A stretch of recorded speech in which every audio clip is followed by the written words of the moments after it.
Hello, I'm Dilek Tuna. You're watching A News. Let's see the headlines. Iran claims attacks on US-related targets in Bahrain and Kuwait as US continues airstrikes.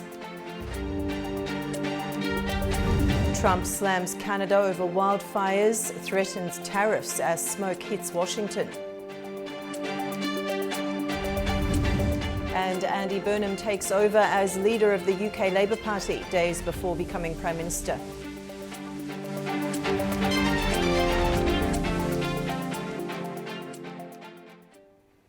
The United States and Iran have exchanged fresh strikes with Bahrain and Kuwait, reporting the latest fallout after Tehran claimed it had targeted US-linked sites across the Gulf. The conflict between the United States and Iran has intensified, with fresh Iranian claims of attacks in the Gulf, followed by official reports of damage in Kuwait and interceptions in Bahrain. Iran's Revolutionary Guards say they targeted US military and intelligence-related sites in Bahrain and Kuwait, according to state media. State media says the targets included Sheikh Issa Air Base and an intelligence data center in Bahrain, as well as a US naval fuel support pier and a signals and communications center in Kuwait. Bahrain's defense forces say they intercepted a number of Iranian aerial attacks on Saturday. In neighboring Kuwait, the Electricity, Water and Renewable Energy Ministry says a fire broke out at a power generation and water desalination plant following an Iranian attack. It says several power generation units were shut down, while efforts are underway to contain the fire and carry out repairs. The developments came after US Central Command said American forces carried out a seventh consecutive night of strikes on Iran, targeting what it described as the country's military capabilities. Iranian media reported explosions across parts of southern, central and southwestern Iran overnight. Iran's health ministry says at least 38 people have been killed and more than 400 injured nationwide since fighting resumed on June 22nd. Officials in Hormozgan province say the latest overnight strikes killed 3 people and wounded 8 others. Meanwhile, a senior military advisor to Iran's supreme leader warned that if US attacks continue for another 2 to 3 days, Iran's armed forces would move into what he described as a full-scale offensive and destructive phase, warning the United States to expect further waves of missile and drone attacks. Russia and Ukraine have exchanged another wave of drone attacks, with both sides reporting significant damage. Russian officials say Ukrainian drones killed 7 warehouse workers and injured dozens more after striking 2 warehouses owned by online retailer Wildberries in the Tambov and Moscow regions. Drone debris also sparked a fire at an oil depot near Moscow, injuring 2 people. Meanwhile, Russia says it carried out drone strikes on a cargo ship at Ukraine's Chornomorsk port in the Odessa region, claiming the vessel was transporting military supplies for the Ukrainian army. Ukraine has not commented on Russia's claim. Ukraine has launched a massive drone offensive against Russia's Shadow Fleet, claiming to have struck nearly 160 vessels in less than 2 weeks. The naval escalation has brought shipping in the Sea of Azov to a standstill, triggering a domestic fuel crisis with ripple effects reaching Central Asia. In a high-stakes campaign to cripple Moscow's maritime trade, Ukraine's unmanned systems forces have targeted 159 vessels linked to Russia's Shadow Fleet across the Black Sea and the Sea of Azov during a 12-day drone operation. Among the confirmed targets are the sanctioned tankers Louise 1 and Banda, accused of secretly moving nearly 3 million metric tons of Urals crude this year alone with their tracking systems disabled. Kiev says the strikes specifically avoid holes to prevent environmental spills. While Moscow remains silent on the naval losses, the economic fallout is hitting Russia's agricultural heartland. Weeks of drone strikes on domestic refineries have triggered severe diesel shortages, leaving top grain exporters unable to secure fuel or transport their harvest. Everything is at a standstill. Barley on halt, wheat on halt. And we desperately need money now. We need to sell and buy diesel fuel fertilizer. The shockwaves are now crossing borders into Central Asia, with Russia's Agriculture Ministry officially acknowledging nationwide fuel shortages. Analytical data shows supply chain disruptions are costing exporters an extra 2,000 rubles, equivalent to roughly $25 per metric ton. This financial strain is directly impacting grain prices in Kazakhstan and Uzbekistan. Globally, industry experts warn that if the naval blockade persists, Russia could fall short of supplying international markets by up to 10 million tons of grain, transforming a regional conflict into a broader economic crisis. Germany and France have pledged to deepen military cooperation and counter intense economic competition from China during high-level government consultations near Köln. The summit marks a strategic push to reshape European defence as long-term transatlantic alliances shift. Meeting at the historic Schloss Augustusburg Castle, German Chancellor Friedrich Merz and French President Emmanuel Macron endorsed a new joint defence roadmap. The leaders moved to address security threats from Russia and rising concerns over Washington's long-term commitment to European defence. We will now be taking part in such an exercise for the first time using conventional means in order to identify where we can achieve our common goals, namely improve deterrence in Europe. And this will remain complementary to what we, Germany and France, are doing together in terms of nuclear sharing, including within the NATO alliance. In other words, we are enhancing our defence capabilities by seriously examining an offer made to us by the French government with regard to nuclear deterrence.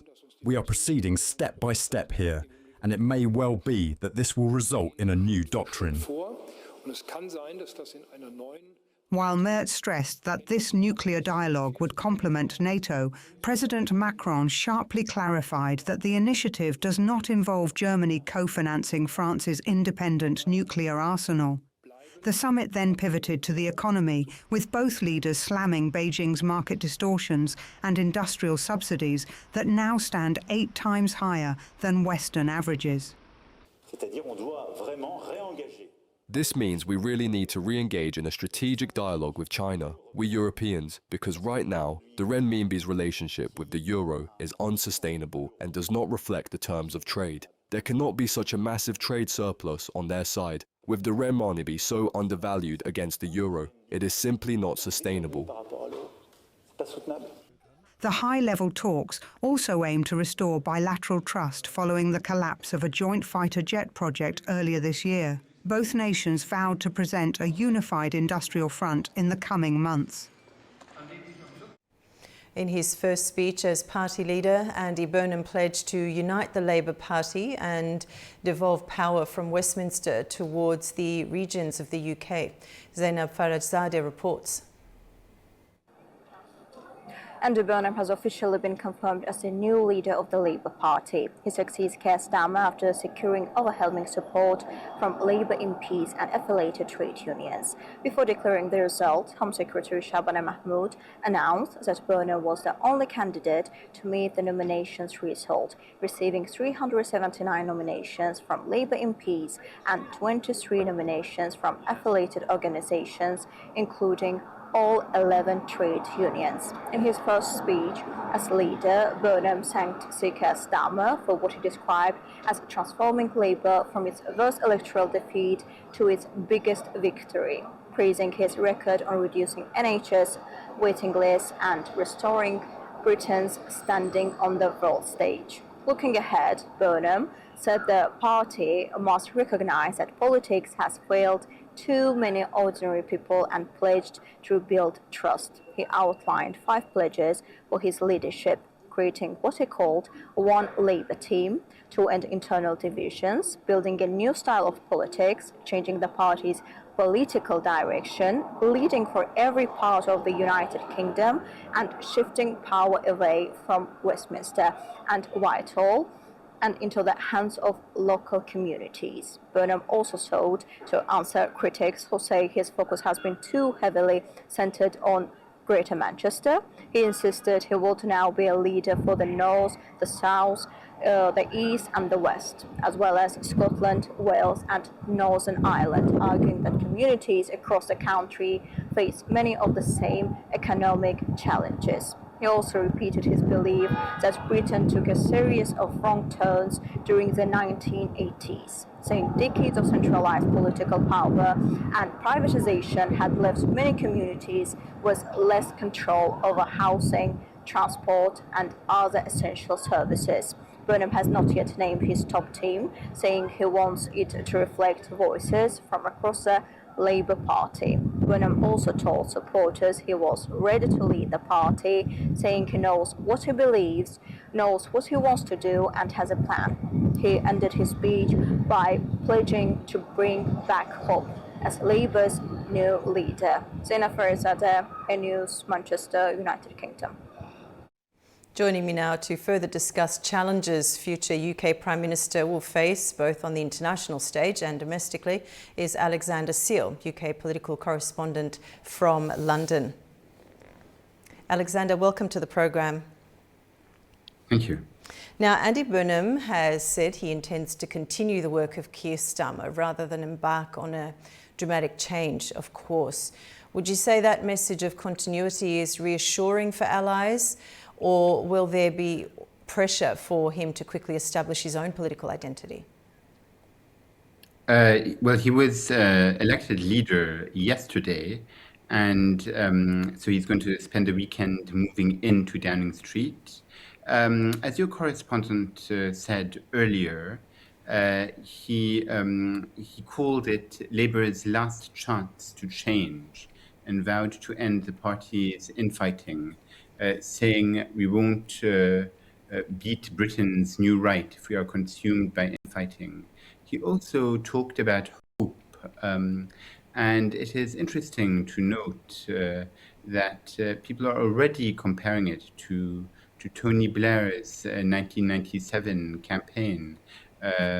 And hope is the organizing word. Because Tony Blair walked into number 10 Downing Street in 97 after Labour won a huge majority and the whole country had just voted for him. But Burnham arrives Monday through an internal party succession without opposition, having never fought a general election as leader, and is, as reporting puts, largely unknown to voters outside Manchester. And compared to Starmer, he won a huge majority 2 years ago. Now, one of his first foreign policy challenges will be managing relations with President Donald Trump. How do you see Burnham managing that balancing act, especially with defence or multilateral diplomacy? Yes, first of all, Andy Burnham has to prepare a cabinet. We don't really know who will be in his cabinet. There are a few rumors. We think that Shabana Mahmood, who is the current Home Secretary, will move to Chancellor, and perhaps Ed Miliband could be the Foreign Secretary. It's just too early to say.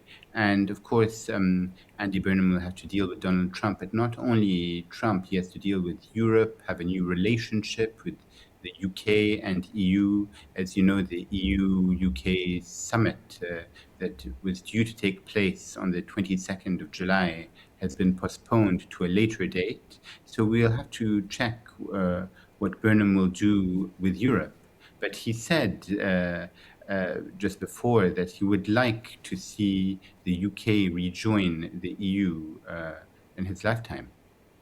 Now, Alexander, another important thing here, it's key to note, Britain's been one of Ukraine's strongest supporters. Should we expect Burnham to maintain that level of commitment, or might there be subtle shifts, if you like, in tone or priorities under his leadership? No, definitely. He's going to continue to support Ukraine. As you remember, when the war in Ukraine started, Boris Johnson supported Ukraine, and then naturally Liz Truss, Rishi Sunak also supported Zelensky and Ukraine, and also Starmer supported the country too. So it's completely natural that Burnham will support Ukraine, and I presume that Andy Burnham will have to make a visit to Ukraine to meet President Zelensky. So it's going to be quite interesting times for Burnham and his team in the next coming weeks. And staying on international conflicts, Gaza continues to divide public opinion internationally and within British politics, in fact. How difficult will it be for Burnham to navigate Britain's relationship with Israel while responding to growing calls for stronger support for the Palestinians? Yes, it's going to be quite interesting to see how Burnham will react, but so it will be very interesting. So, and of course, the war in Iran is also taking place at the moment. So it'll be very interesting to see who he will name as his foreign secretary, what his foreign secretary will say, what Burnham will say. And these are very interesting times in politics, but it's worth noting that Keir Starmer is going to make his last speech on Monday at Downing Street, and then Andy Burnham will make his speech. So it'll be quite interesting to see what he will say regarding Gaza. And now on the domestic agenda. So economic growth remains slow and public finances are under pressure. What do you see as the single biggest economic challenge awaiting the new PM? Yes, devolution, pulling power back from Westminster to Whitehall and handing it to the place you live, giving people more power over life's essentials. It's the same instinct behind his record as Greater Manchester mayor, bus renationalisation, the £2 fare cap. Also, he inherits a rough hand, like Starmer did, a sluggish economy, cost of living squeeze, Labour trailing reform in the polls after the bad May local election results. So expect early cost of living moves, and it'll be very interesting to see who he will name as Chancellor. I think Shabana Mahmood might be the Chancellor, but it's too early to say. So very interesting times for Andy Burnham. Indeed. Alexander, thank you so much for your time today. It's been a pleasure. Thank you. Torrential rain and fierce winds have lashed central and southern Chile, leaving at least 4 people dead and cutting power to over 250,000 residents. The severe storm system has prompted mass evacuations, suspended school classes and forced operational halts at major copper mines. The severe weather system swept across much of the country, causing fatal incidents in 3 separate provinces. Authorities confirmed a road worker was killed in Negrete, a resident fell from a roof in Temuco, and a 3rd victim suffered a fatal electric shock in the capital, Santiago. As President José Antonio Cast travelled to the hard-hit Biobío region to coordinate emergency responses, the storm's economic toll began to trigger broader concerns. State-owned mining giant Codelco suspended key operations and ore shipments due to heavy snow, threatening supply chains from the world's top copper-producing nation. We were affected by the storm of swells and rain and everything that was seen on television. Here, this came down with the sea. The sea produced all this catastrophe that you are seeing right now. More than 150 residents remain isolated in the northern Coquimbo region due to flash flooding in local ravines. Education officials have suspended classes across multiple provinces as meteorologists forecast further heavy rainfall for Chile's central zone. More than 100 homes have been destroyed by fire near the southern Norwegian city of Drammen. Driven by strong winds, the blaze swept through a residential neighbourhood 50 kilometres west of Oslo, spreading into the surrounding forest and forcing hundreds of evacuations. The over 60 firefighters alongside water-dowsing helicopters battled the flames amid heavy smoke. Rescue officials report no casualties or missing persons, while the cause of the fire remains unknown.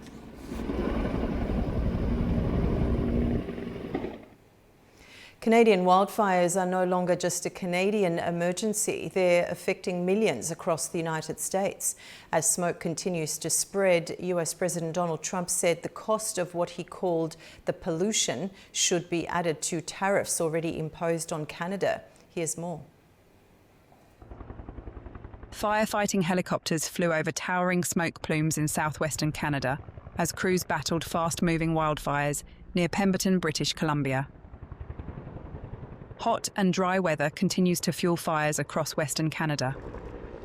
Ontario Premier Doug Ford says the province is battling 191 active fires. He also says the governors of Minnesota and Massachusetts have offered assistance. We're also strengthening our fleet of firefighting aircraft by investing $650 million, which is the largest purchase in Ontario and Canadian history, to purchase 5 new helicopters and 6 new water bombers. We will not put a price on the safety of our communities, and I mean it when I say that we will spare no expense. I'll repeat that, spare no expense. Smoke from the fires has drifted deep into the United States, covering cities including Washington, D.C., in thick haze. Air quality alerts have been issued across more than a dozen states, with millions of people urged to limit outdoor activity because of unhealthy air.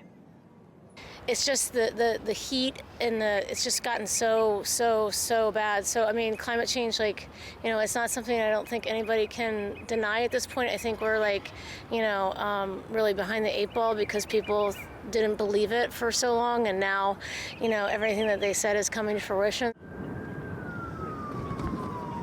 I think it's kind of natural to have wildfires. It's been that way for millions of years, so I have zero concerns, and it's a part of nature's process. Meanwhile, US President Donald Trump blamed Canada for the smoke affecting the United States and said he would speak with Prime Minister Mark Carney about Ottawa's wildfire response. Trump also said the cost of what he called the pollution should be added to tariffs already imposed on Canada. Azerbaijan's Foreign Minister Ceyhun Bayramov and his Russian counterpart Sergei Lavrov have held wide-ranging talks in Moscow on Friday, focusing on bilateral cooperation and regional developments. Azerbaijan and Russia have outlined an ambitious agenda for closer cooperation with trade, transport and regional security topping discussions during high-level talks in Moscow. Foreign Ministers Ceyhun Bayramov and Sergei Lavrov held one-on-one talks before meeting with their delegations and addressing a joint news conference. In the recent past, we encountered difficulties in our bilateral relations. This was already noted during our discussions today. We are pleased to note that our two states have managed to turn the page on this difficult period and fully normalize the entire spectrum of Russian-Azerbaijani relations.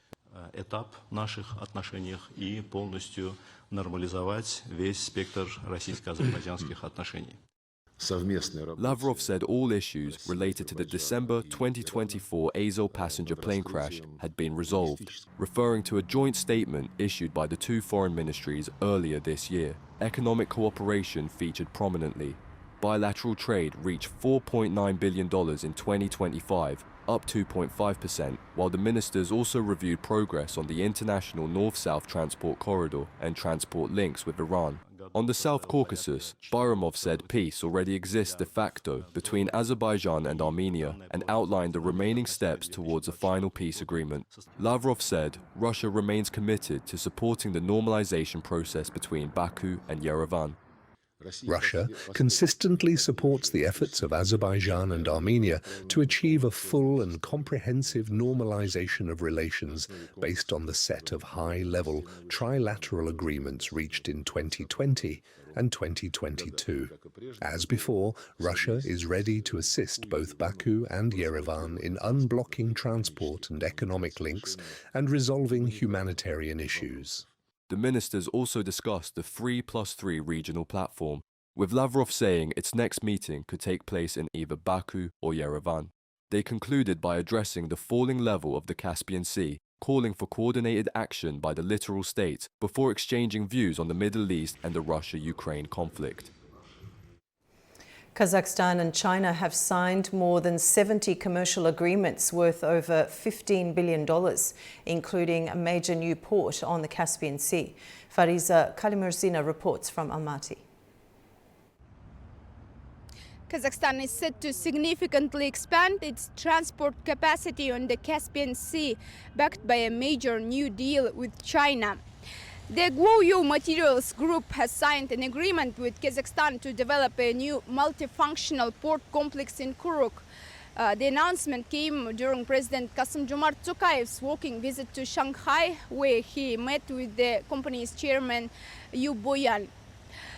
Investment in the first phase is estimated at $300 million, while total investment across all stages could reach $1.1 billion.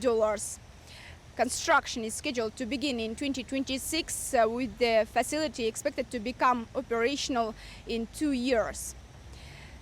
And according to the Kazakh President's office, the company plans to bring the project's throughput capacity to as much as 15 million tons. Kazakhstan is seeking to strengthen its position as a major Eurasian transport hub. Kuruk is strategically located on the eastern coast of the Caspian Sea, along a major transport route linking China and Central Asia with the Caucasus and Europe. The existing port currently handles around 2 million tons of cargo a year. It processes a wide range of goods, including oil products, fertilizers, metals, chemicals and vehicles. Kuruk also plays a role in Kazakhstan's agricultural exports, with its grain terminal handling shipments towards Iranian ports. The new development is expected to boost Kazakhstan's transit potential and strengthen the Middle Corridor, a key trade route between Asia and Europe. The project is also expected to create new jobs, develop local expertise, and increase the use of Kazakh goods and services. Fariza Kalimurzina, Almaty, A News. That's the news for this hour. Stay tuned to A News for all the latest updates.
Hello and welcome to Inside Politics. My name is Anastasia Lavrina.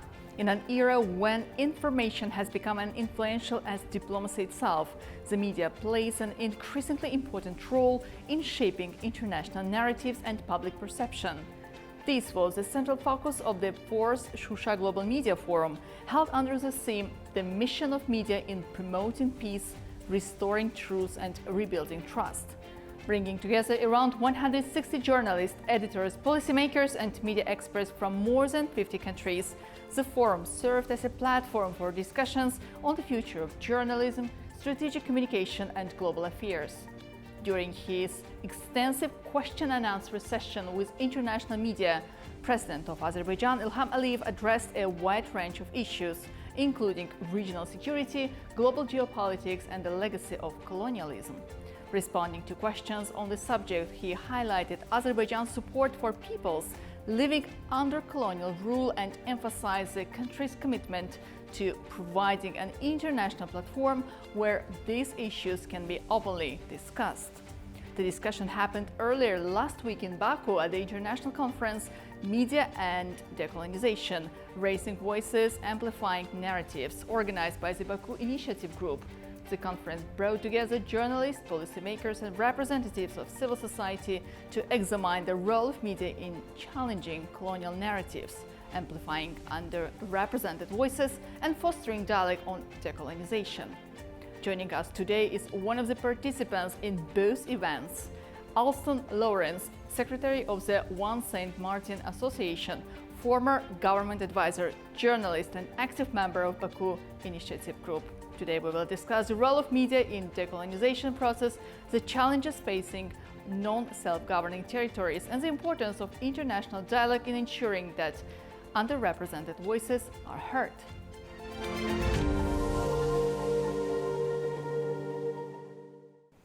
Also, warm welcome to Baku and to our studio.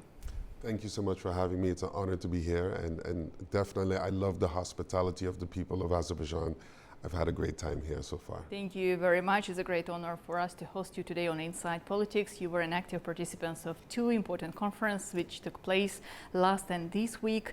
I already mentioned it in the beginning, but for our viewers and for me better understand the situation, could we start with the questions like many people know St. Martin as a Caribbean tourist destination, very beautiful, very attractive, but few understand its political status. Could you explain what life is like on the island today and what challenges your people continue to face? Yes, this is a very important platform to say something like this, because usually from my island, the only international media is about hurricanes. Like if a hurricane destroys us, then it hits international media. But our people have stories, our people have ideas, and we have a lot to say as well to the international media. And when I go back to that point and that question that you just asked, our constitutional status or our status on the island is quite unique. We're a very small territory of an island, and it's actually split into two colonies, one for the French and one for the Dutch. However, the people that live there, they don't live French or Dutch. There's no French people really or Dutch people. They're just St. Martin people, and we cross the border openly every day. So there is a voice from this island, which I am a part of, the One SXM Association, where we're trying, not really trying, but we're trying to let the world know St. Martin has a story, and the people are also represented here. There is the people of St. Martin, besides the Dutch administration and the French administration. And these people have a history, and these people have something to say, and these people have a destiny that they want to reach together as one island. Forget about the French and forget about the Dutch, respectfully. But right now, the people of St. Martin are very excited to be one again. And we say this thing all the time. We say one island, one people, and one destiny. And so our stories of us getting back together has been a challenge. Even at the UN doesn't recognize St. Martin as a non-self-governing territory, but it is. Why? Because you know how colonialism works. After it seems that colonialism is done, then comes the structures that keep colonialism going on. And when it comes to media has to be decolonized as well in these spaces around the world. Because if you don't speak in your own language, your people don't follow what you're saying. And so we have a lot of challenges there when it comes to that, but a lot has been done over the last 10 to 15 years for our people too. Well, indeed, that's very interesting. And one of the initiatives which indeed promotes the ideas and create a real platform for communications is Baku Initiative Group, which has been actively engaging with representatives of overseas territories. You are also an active member of this group. So from your perspective, what practical impacts has this initiative had on the international discussion about decolonialism? The practical impact is we still can't measure it because here we have our stories being shared with other peoples and other nations that never knew about what we're going through. And sometimes we find so much similarities because colonialism is colonialism everywhere. We face the same challenges, let's say. Same challenges, the same challenges in getting our voices heard elsewhere. You know, so it's this Baku Initiative Group in particular has really, from the first time it heard our story in St. Martin, has really latched on to what it is we're saying and has allowed us to share that with the rest of the world. If I'm not mistaken, I'm sorry for interruption, 2 years ago there was a big conference dedicated to this issue. Exactly, and that conference was the first ever. It was the first conference ever that looked at St. Martin as a double colonized space. Even in St. Martin, we don't have those discussions enough. So that was major, and that opened up Azerbaijan and Baku to our people, who's like, who are these people across the world that are showing some concern for what our issues are? And that's why we are eternally grateful to Baku. And I wanted to speak to the president. We ran out of time, but I would have told the president, I believe this Baku or Azerbaijan can be, the capital of the new world. When colonialism is gone, Baku has played a major hand in it happening because we have no other platforms. Most of us have no other platforms to speak on. Very interesting, and indeed Azerbaijan has become an important platform for discussing the colonialism. And your participation, as you said in the beginning, probably people there didn't know enough about Azerbaijan, but now Azerbaijan is well known. So how do you see the future role of Baku Initiative Group and Azerbaijan itself in promoting and supporting the values you are talking about? I see it without a ceiling. I see Baku as one of the safest places in the world to have these discussions. I've met people here through the two conferences that really cannot go to most of the G7 countries, really cannot travel to certain continents, but here in Baku we all can sit down and we can discuss safely. And I must mention the people of Azerbaijan are some of the most friendliest people I've ever met in my life. And my island is known as a friendly island. So when I say that, I'm not saying that lightly. The safety that Baku gives to other countries and other peoples, no matter the size, because St. Martin is very small. St. Martin is 100,000 people, French side and Dutch side. So imagine what we're talking about. But that doesn't mean we're not small does not mean insignificant. We all have stories that we all can learn from. Baku is playing a major part, and I would, even the president, hearing his story, hearing the stories of this country are so inspiring to other peoples around the world. I was in Karabakh yesterday as well. That story. For Shusha Global Media Forum. I am going to talk about that story for years when I go back home because this element of returning is so important in this world, and people owning their own space is so important in this world, and we battle with that. I guess the processes which is taking place in our region are also among the interests of your people, as Azerbaijan also faced the occupation, also the process of restoration, developments. You yourself been to Shusha. I guess it's a great opportunity to see how the restoration, sometimes even rebuilding from the scratch, is happening on the liberated Karabakh and East Zangezur. And seeing the effort of your president and your country in making sure that people have new narratives about their space. That was very important. I went to the Victory Monument, and this is not a small gesture. This is a major gesture because everybody who walks by and looks at that, they remember what it means. Even today, I think a couple days ago in Turkey, they were celebrating their 10 years as well after unrest. And so that is quite an important thing when a government decides, listen, not only do we have to let people know what's happening, but we have to change the narrative. And that is why media is as important as technology, as energy when it comes to decolonization. The media and the narrative is extremely important. I guess one of the key part of Shusha Global Media Forum, the first, second, third, or fourth. It's a participation of His Excellency President Ilham Aliyev, and the session of question and answers where the participants have a unique chance to ask the questions and get the answers. And at this forum, President Ilham Aliyev also stated that Azerbaijan supports the rights of peoples in territories such New Caledonia, French Polynesia, and St. Martin as well. He responded to the question of participants from Congo, if I'm not mistaken. Azerbaijan supports let's say, this country to determine their own future. So how this particular message by the head of Azerbaijani government is being perceived by you yourself as a participant of this forum and the peoples, your peoples, I mean? It's even hard to explain how it touches my heart. I'm halfway across the world, but to hear a president speak for a president whose country he has already handled. You know, Azerbaijan can continue without talking to anybody else, but your president is extremely locked in and understands that injustice anywhere is injustice everywhere. And it so touched my heart to hear him speak and call the names of these places. My country is 100,000 people. Azerbaijan is 10 million people at least.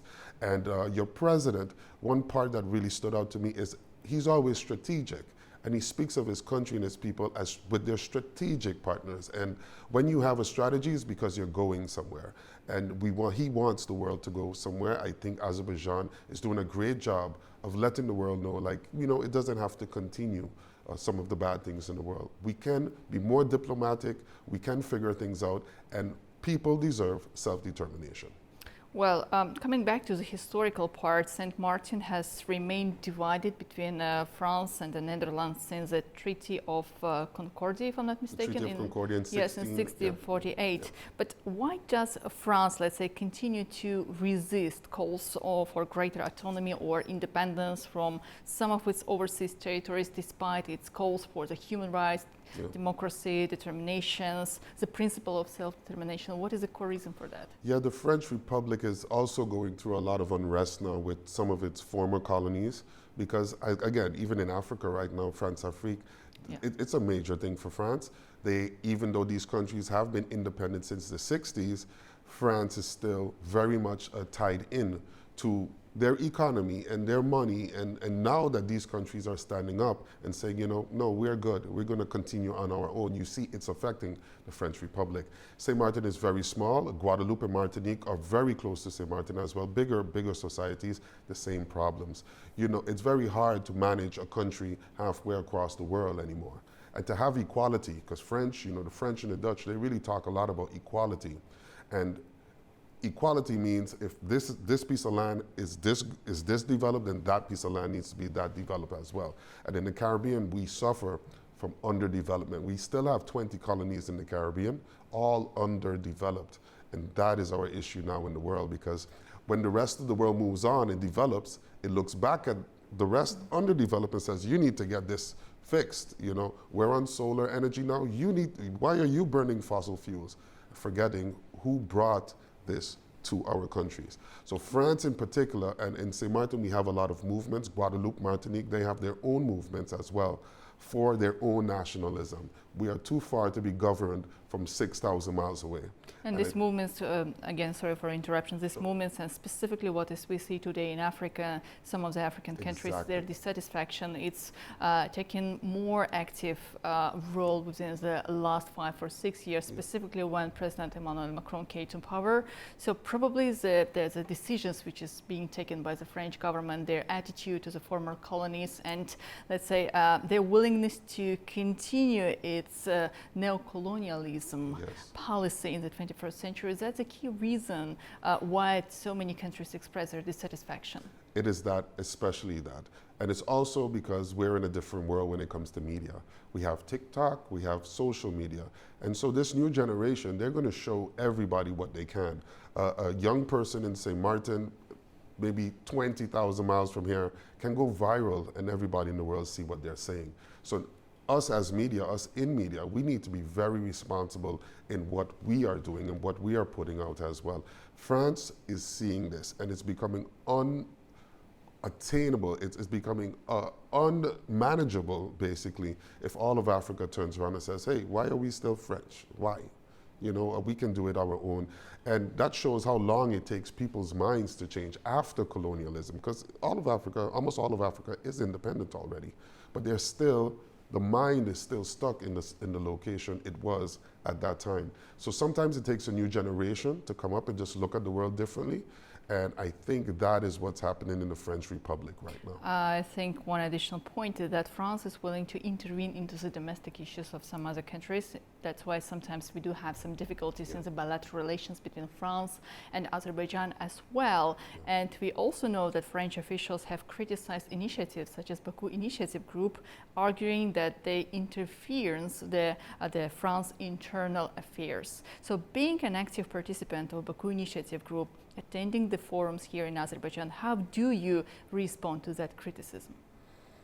To France's criticism, I think internal affairs are in France. And I don't think Baku Initiative Group is interfering in what they are doing. I think Baku is just helping others with their internal affairs. And I don't think Baku puts any sort of pressure on anybody to work with them. People want to work with Baku Initiative Group. People want to work with what Azerbaijan is doing. And France, it probably rubs them the wrong way. It's probably not their cheese and wine this time. So more in details about the French control. In the case of Saint Martin, what political, economic or legal mechanism allow France to maintain control? You mentioned media. Yes, exactly. If there is no enough information in the public sources, in the media, in the public TV, then of course people just don't know what is happening there and what policy France is following. But how does it affect the island's ability to pursue genuine the self-determination? The French, as you know, are a different type of republic. A lot of people rely on government funding. A lot of people rely on government programs. And it's very hard to take people out of that right away and say, listen, go the other way. So there's a lot of fear. There's a lot of fear amongst people in St. Martin, Guadeloupe, Martinique about being different than it is now. No matter how bad it is, they are fearful of doing it on their own. And that's by design as well. So we have a lot of work to do. Media is helping a lot. In St. Martin in particular, where news on the French side is extremely limited, the south side, the Dutch side, where there are independent news houses, they do as much French news as they can, or news for the French side as they can. And that would include community things going on, initiatives in government, in politics. But I don't know how it is in Europe, but in the islands, news is government regulated. And that means there's not a lot of news until the government has something to say.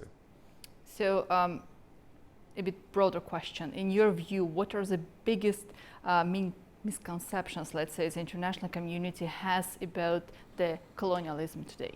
The biggest misconception is that the international community does not understand, even the United Nations does not clearly understand that St. Martin is a non-self-governing territory, times two. You know, we have been neocolonialism has just changed the names of the structures. So as much as we may elect our own parliament, and our parliament may choose its executive branch, there's still a governor, and that governor represents the crown on the Dutch side and represents the republic on the French side. And so what happens is, no matter what the local people want to do or decide to do or tell their representatives to do, there's still a higher authority that does not live, understand, or is part of the history of St. Martin. And so when France announces, hey, all low-lying places in the Republic, you know, people need to move, it affects St. Martin a lot more than it does Cairns. It's a major issue, and there's total unrest. If you Google St. Martin, French side, Guadeloupe, and Martinique, you would see riots going on for the last 5 years consistently. Food is 4 times as expensive on those islands. French food. So, you know, and the other thing is that they control our imports. They control how we borrow money. On the Dutch side of St. Martin, we cannot borrow money on the international market. We can only borrow from the kingdom. And so what that is, it ties us even tighter into colonialism than we were before. But the international community, we want them to totally understand that we are a non-self-governing entity.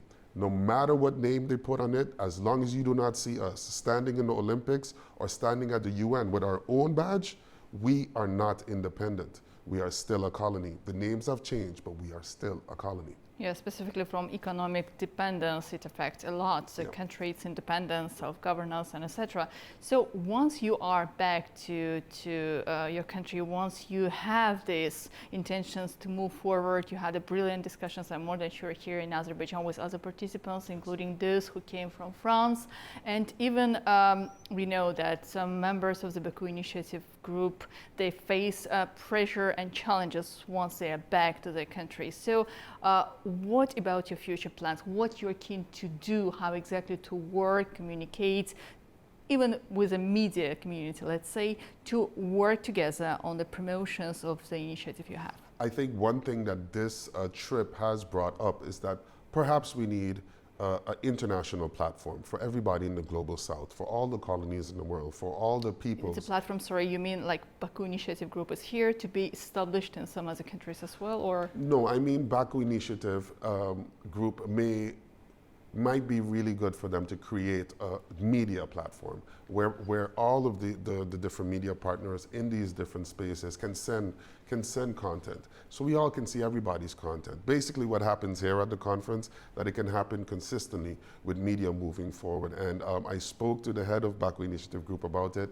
and some of us had the same idea. So hopefully we start to develop something like that. And that there will be extremely important, because too often small people think they're alone in their own struggle. But when you see and you hear from others, you realize, you know what, we're not alone, and this is a big issue in the world. About the message this conference sent to the global community, to the international community, particularly on the issues of decolonization and media representation. What will be your message today? My message is simple. Colonization still exists in the world, and we need to listen to everyone. We shouldn't have news that only talks about a people. You also need to listen to those people, because their story may be different, especially in a post-colonial, a legally post-colonial space. I think the people of the small islands, the people of Africa, all these people around the world that feel displaced or are moved out of their home space or want to return or have their own self-determination, all of these people have things to say, ideas, culture, and other things to share with the world. And coming here to Baku and being Baku sharing and Azerbaijan sharing their culture with me has been such a life-changing situation for me, or experience for me, so to say. And my message is that all peoples in the world have something to say. So we need to listen to everyone else. Well, Alston, thank you. Thank you so much for your time. It was a great honor for us to have you here in our studio on Inside Politics. Thank you. We wish you good luck. Thank you. Thank you. Our thanks to Alston Lawrence, Secretary of the One St. Martin Association, former government advisor, journalist and active member of Baku Initiative Group, for joining us today. From the Media and Decolonization, Raising Voices, Amplifying Narratives conference in Baku to the 4th Shusha Global Media Forum, discussions in Azerbaijan have underscored the growing role of media in shaping global narratives, fostering dialogue on decolonization and bringing greater attention to voices that have long remained underrepresented. Thank you for watching Inside Politics. I'm Anastasia Lavrina, and I see you next time.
are in Seoul's Republic of Korea, a country that for more than 70 years has lived in a shadow of unfinished war. I was 18 years old when the Korean War broke out. My two brothers were dragged out to the front yard of the village public hall and forcibly subjected to a trial under the name of People's Trial.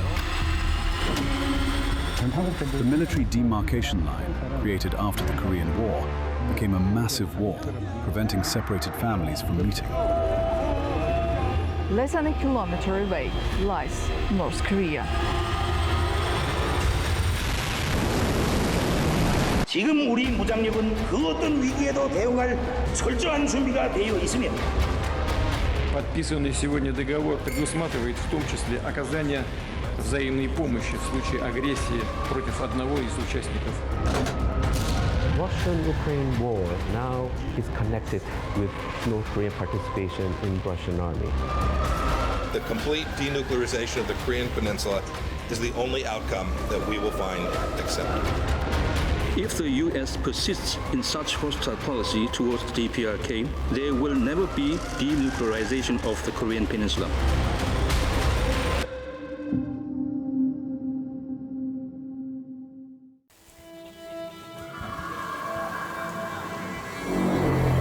More than 20,000 partisan fighters have been hidden. We found only 3,000. My grandmother had 3 brothers. In the graveyard, the body of just one of them. Their struggle was very unequal and against a state that had defeated such a force as Nazi Germany.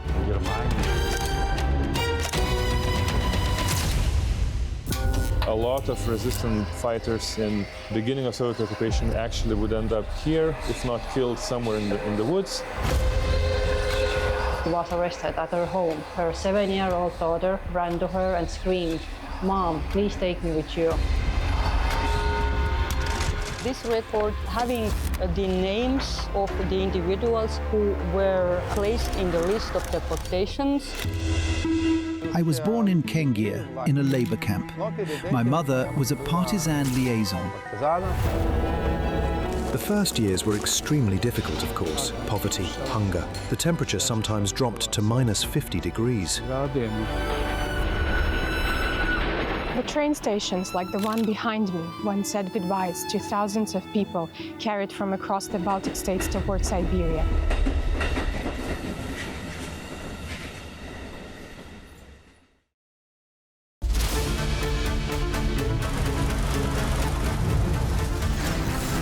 As America sleeps, Europe is waking, and the East has begun its day. A News is right here at the center, bringing you the latest stories as they break. I'm Nadia Jani, here with you each weekday morning to share latest world news and the stories shaping our region. Across all platforms and wherever you get your news, we explore the context behind the big headlines. Live from Baku, I bring you a diverse mix of regional and international news, sport and politics for you, an audience that wants a bit more. So join me Monday to Friday for the latest headlines, expert analysis and live updates from around the world. Around the globe and live from Baku, this is Daybreak here on A News.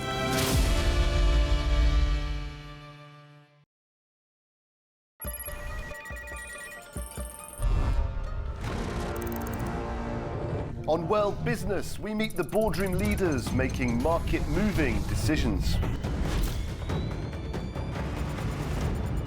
And find out how leaders are dealing with continuous technological disruption.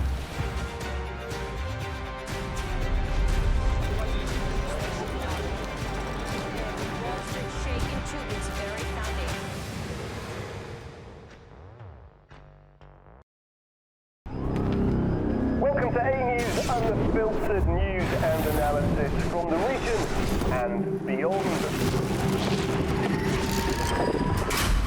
From Washington to Beijing, Tehran to Kabul, to Tbilisi to Tashkent. Hello, I'm Jay. That's challenges. Today is the third We're with you 24/7, taking you live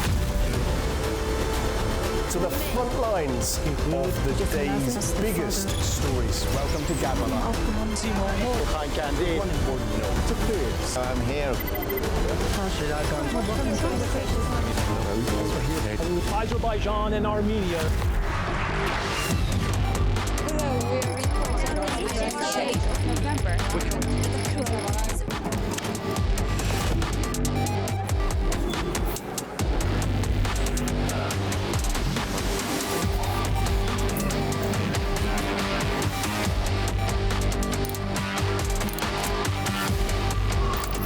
Reporting from Paris, Dar es Salaam, Tel Aviv, Washington, London, Moscow, Kyiv, Berlin, Rio de Janeiro, Beijing, Bangkok, Tbilisi, Tashkent, Almaty, Kazakhstan, Port Sudan, Lahore, Islamabad, Istanbul, Kabul, Port Ainu.